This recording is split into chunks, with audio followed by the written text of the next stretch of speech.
Потому что эксперт, который офигенно работает в ногах, он должен показать, как он работает и с правой, и с левой стороны. Мы создали свои номинации. Потом уже все организаторы начали брать наши номинации.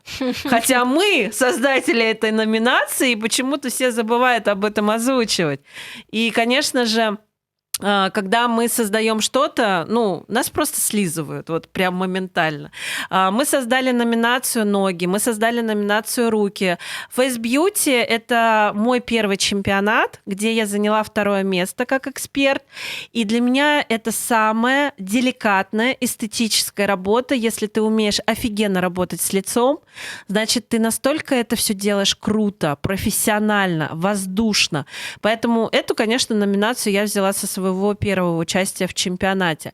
Глубокое бикини — это были у нас онлайн-чемпионаты, потому что я всегда была немножко сторонник вот этого все, интимного, да, на показ.